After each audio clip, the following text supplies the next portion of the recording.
Does it come directly on? It does. Hi, guys. Today, we're talking about marketing budgets, and I know you've probably been asked all the time. Oh, my phone is ringing. I apologize. Usually it's off. Anyway, we're talking about marketing budgets. You already know me. I'm going to introduce myself in the end, but I'm then now going to bring on this guy. Hey, Greg. Hey everyone, I'm Greg. I'm with Original 72 Creative, and we're a full service website graphic design and digital marketing firm in Vancouver. Now, I didn't tell you, Greg, but I was thinking we could try at the end to talk about who we are. Should have probably told you that before we started. I know I'm funny. I'm funny. Wait. I'm great at talking about myself. Is there a funny? Okay, I'm gonna so Greg, we're talking about marketing budgets, and we spent a lot of time planning that this month. I was like last month, this month. We spent a lot of time planning this month. And so I am going to take you on a whirlwind adventure because we didn't get to talk about this as much as we could have. But guys, I want you to chime in too about how do you specifically navigate budgets for either your marketing or your client's marketing. I know that the rule of thumb is 5% of your gross revenue, or 20% if you want to grow. That being said, Greg, do you spend 20% of your marketing, but 20% of your income on marketing? Absolutely not. What if you accounted for the time? So in a marketing budget, I always think you have to account for time and the money, right? Not just Yeah, because I like to do the marketing. I think everybody in business leans towards something. Like there's marketing, sales, and admin. Yeah, paperwork. Not my strong suit. I've got the luxury of just the fact that I've been doing this for so long that I don't need to actually spend any dollars doing any marketing. I do spend a lot of time talking to people, whether it be like time in the group, making connections, or other connections, some type of networking. Most of my business is coming from referral just because I've been doing this for so long. So I do have that luxury of not really having to, spend money to try to advertise myself. Okay, well, here's the thing. The other thing about that is you also are happy where you are in your group. Yes, If you're I'm not trying to, look, yeah. I'm not looking to grow. So yeah, I'm not.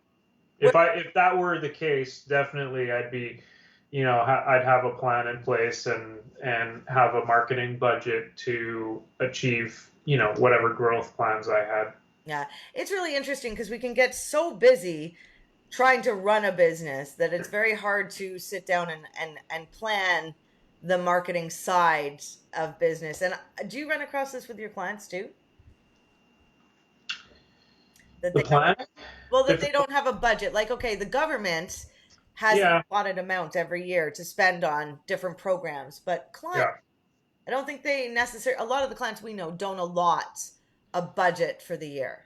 No, most of the time, because of the client base I work with, mostly small, medium-sized businesses, a lot of their budgets are basically how much do you cost, and can I afford that, and then that becomes their budget.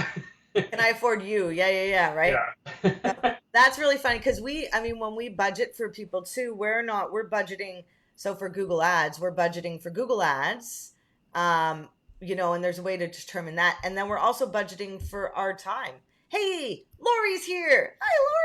The Hi, other Lori. thing too is basically when a customer is thinking about doing some type of marketing, a lot of the time they don't know exactly what they're going to do or how they're going to do it and or how much that costs.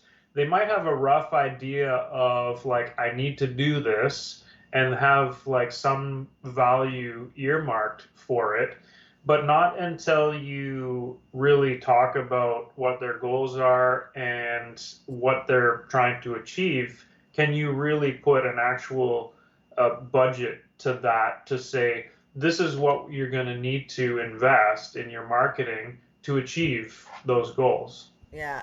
It's a hard one because it's hard to plan for the year when you don't know what's going to happen. I mean, look at this year. However, and speaking of what you said, which is, let's take an example. Let's take a real estate agent, right?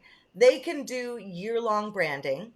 Um, they can depend on their brokerage to do that for them. Maybe they pay into a pot and that's something they get, right? And then but they can do their own year branding, whether or not it's with their time or money, to do that. But then they also have, when they get a house to sell, then they're going to do a campaign for that.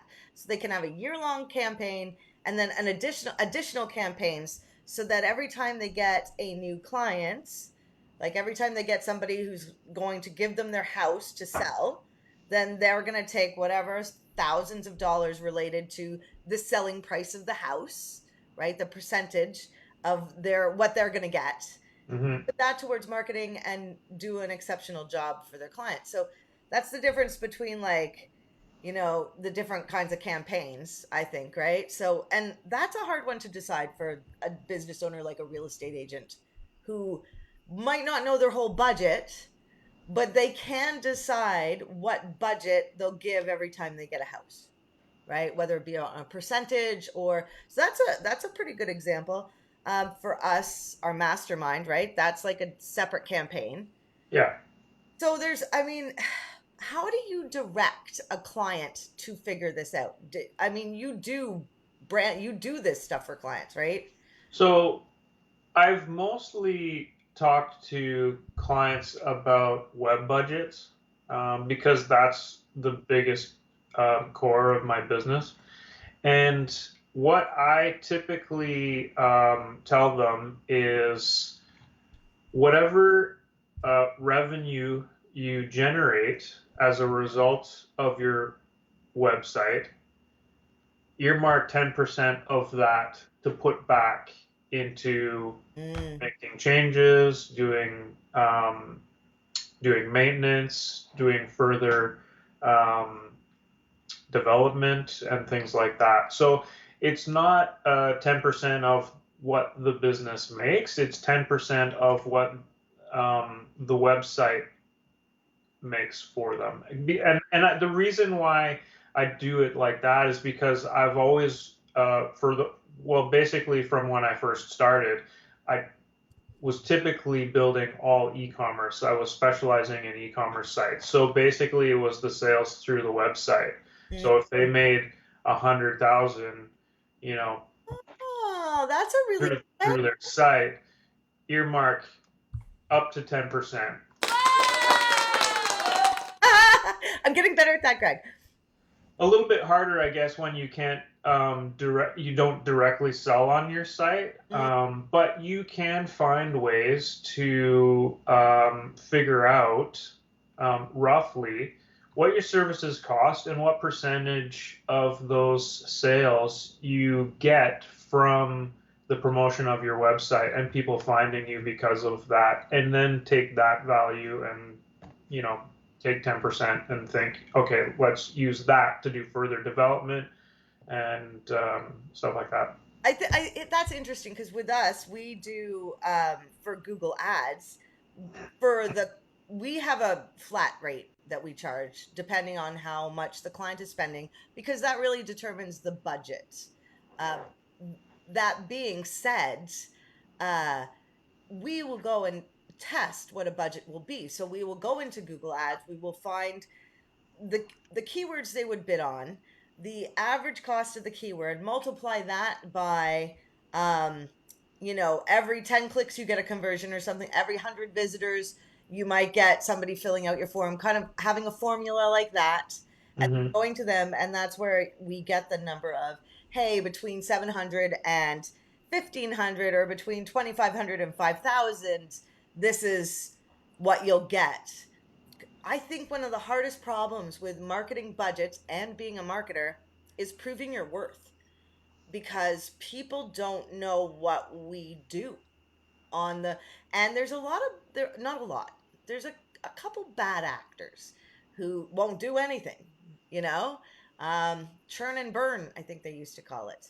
But um, so I think that's really important in a marketing budget. That's why I mentioned that, because if you can prove how many leads or sales or how many forms filled out you will potentially get what you're aiming to get, or how many extra visitors you're aiming to get to a website, that can help you determine how much you're going to spend, right?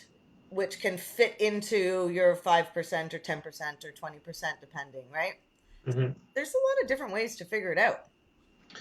Yeah, there are, and one of the things about that I try is when I talk to customers about marketing budgets or just in general money that they're going to spend that they feel is going out the door. Mm. Um, Instead of focusing on what they're spending, I try to focus on what they're making. Mm. So you're turning you're turning an expense into Profit. a view of profit. Okay, how do you do that? Give us an example. Well, I mean, it's hard to give a direct example, but it's just what I try to steer them to look at, as opposed to looking at the budget as like this is going to cost me this much Mm. How- every month. Yeah, Turn it around and say, no, no, no, it doesn't cost you that much amount. It makes you this much. yeah. I really actually like that. I really like that. That is something to put in your cap, guys, and take it with you. If you guys have anything you do, we want to know because we're in this together.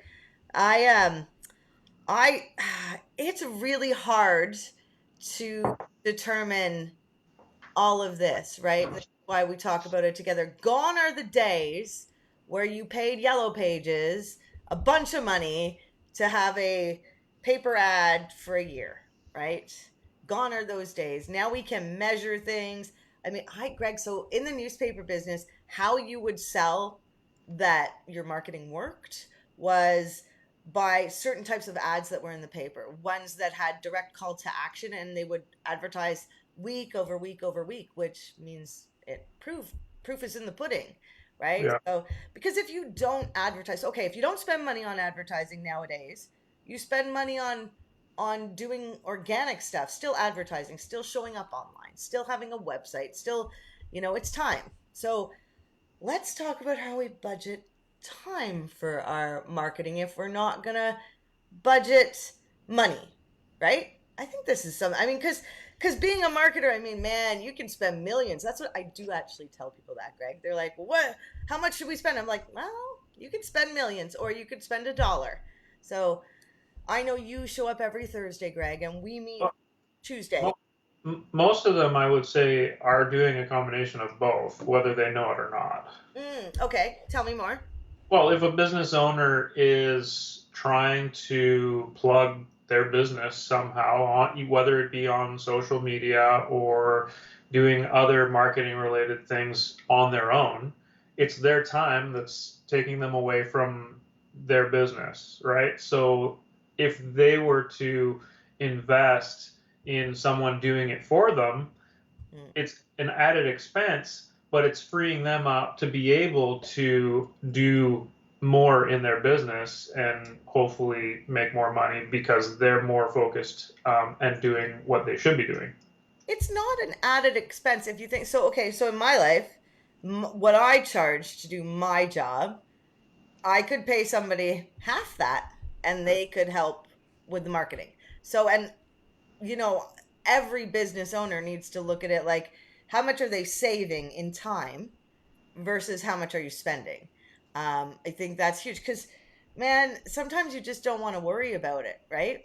Mm-hmm. So I guess the very next thing you have to decide after that is, do you want to do it yourself? Are you a done for you, done with you, or do by yourself kind of person, right? Like, so that what is that? That's like agency service, just do it, right? That's done for you. And then Mm-hmm. done with you would be like coaching or uh, masterminds or what else, Greg? Is there something else?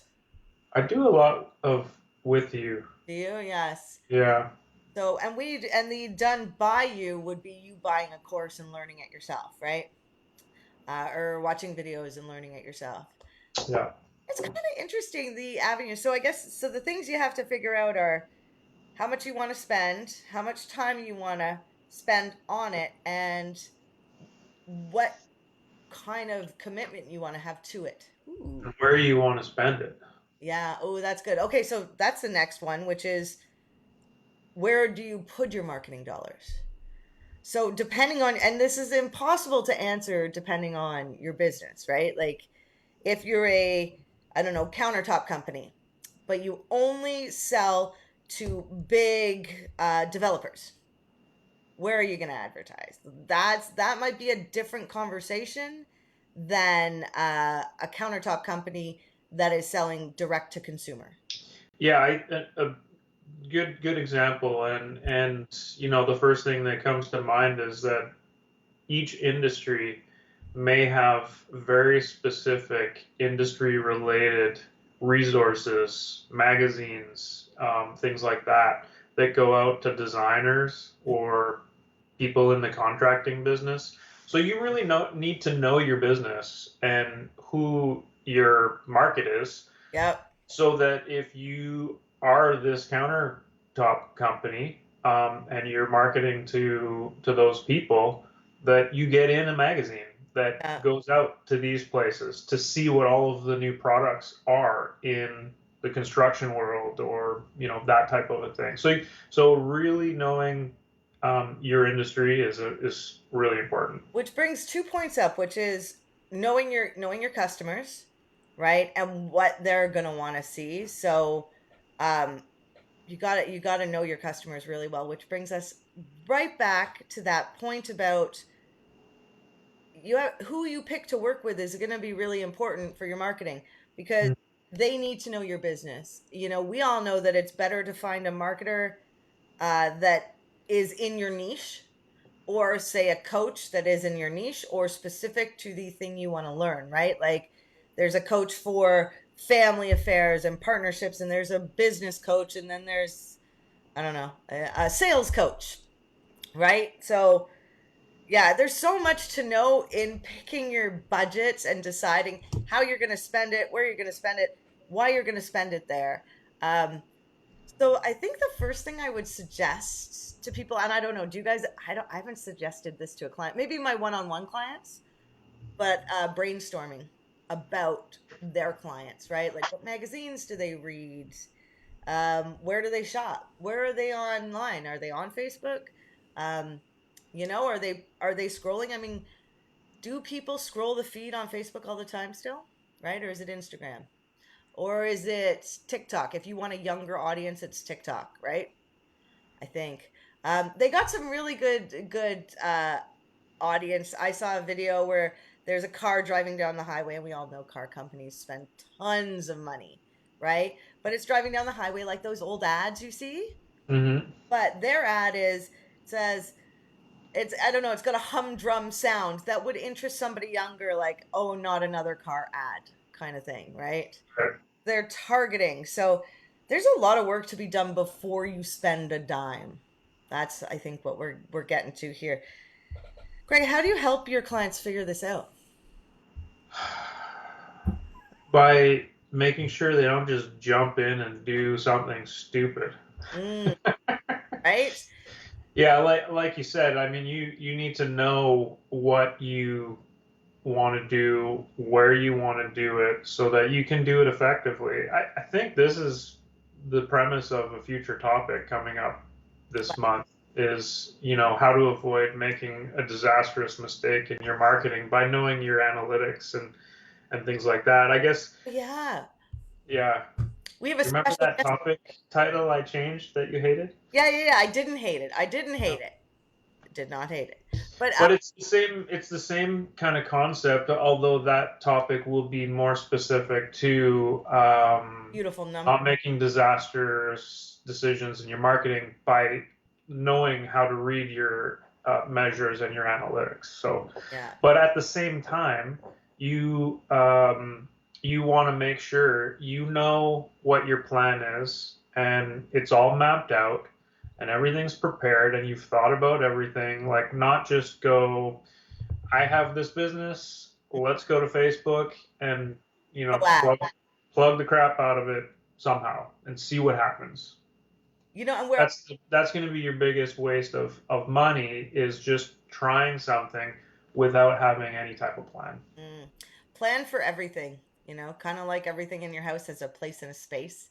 Kind of have a plan. I mean, don't get me wrong. I have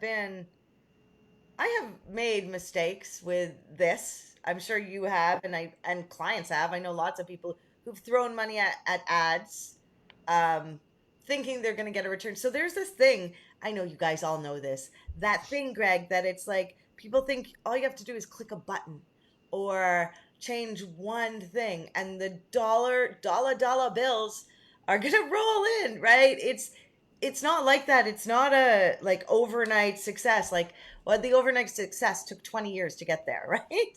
So this marketing takes work, and what you do today affects what happens next year. Like that's kind of how it works, especially on Google with organic stuff. Websites change, you need to stay up to date. I know that's a boring topic, but I don't think Greg thinks that. Right, guys, we were talking about having a week or a monthly talk about what's new in marketing, and I was telling Greg that why would we talk about websites? That's boring, nothing ever changes. And he's like, it changes all the time. Right, but back to the topic. So Greg, do you like, because you have clients that come in and they have a budget and they think they know what they want. Like they know that they can spend this much and they're it's just gonna work, right? What do you Mm, do with those people? I don't know if they just know it's going to work, They but think that oh, it's they think, yeah, yeah, they think that it's going to work. Therefore, they know. I mean, this is something we all struggle with as marketers, right? yeah. Like those people with little budget, hefty goals.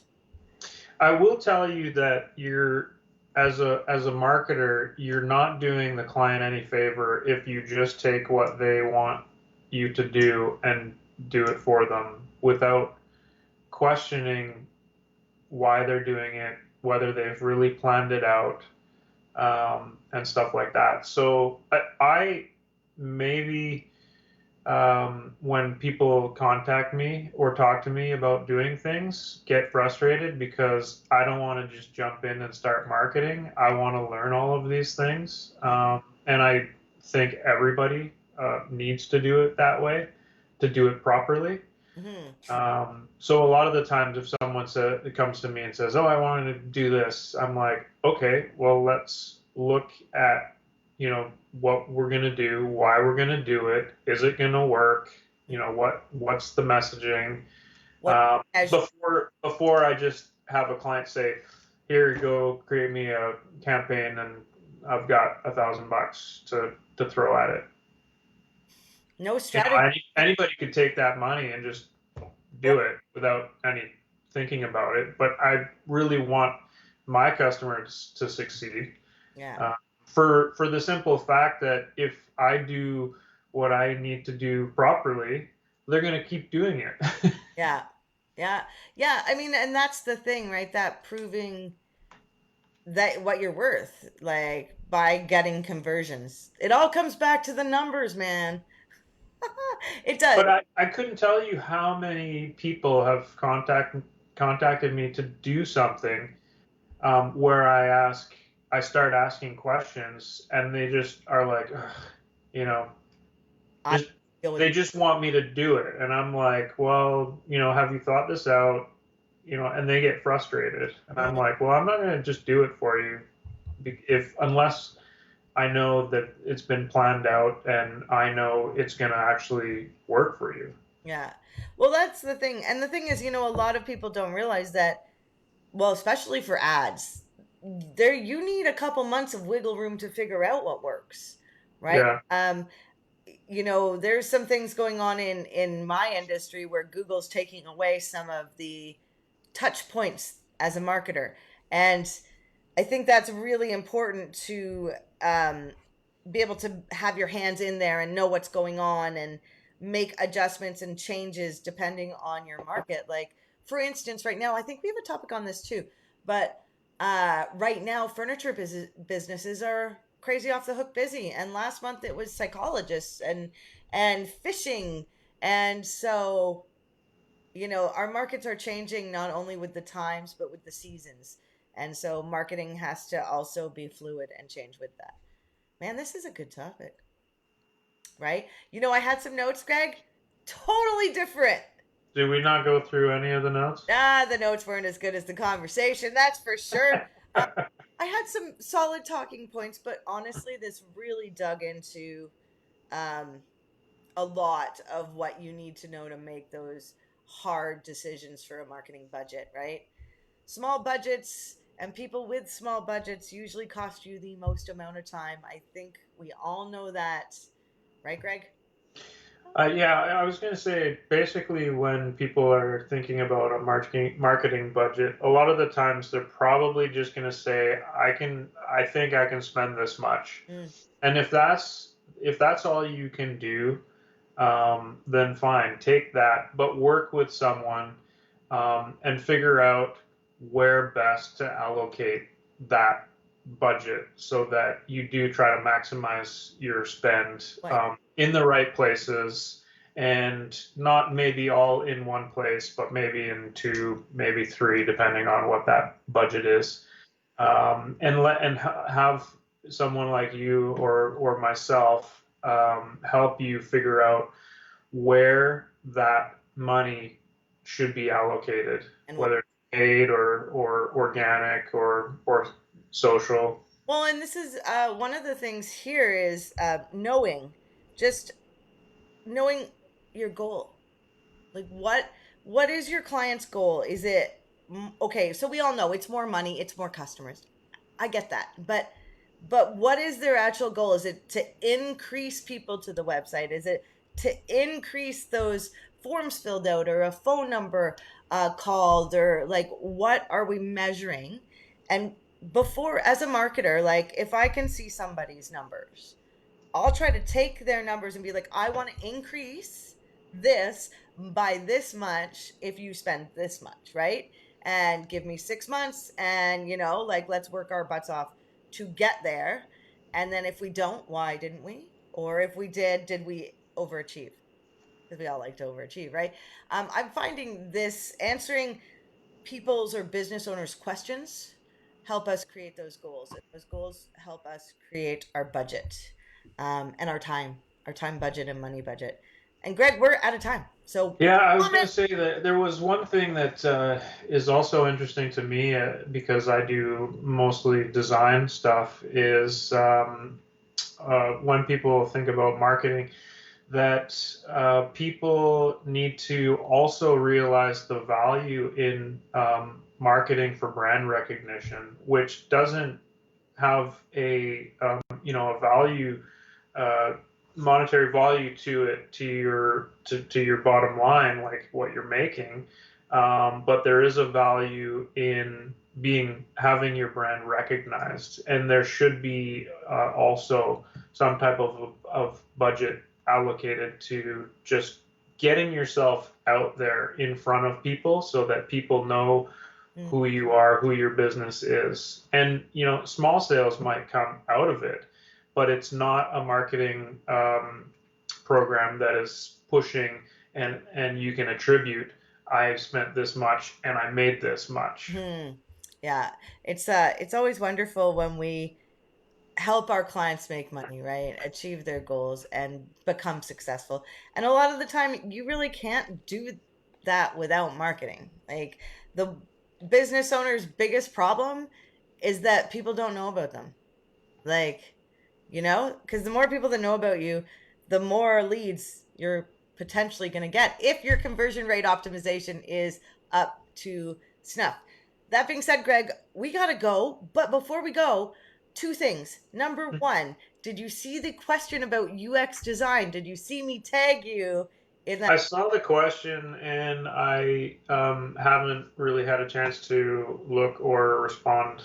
Fair enough. Fair enough, guys. There's a question in the group that says, do you find UX boring? If you don't know what UX is, it's user design. You probably already know that what that is if you're a marketer.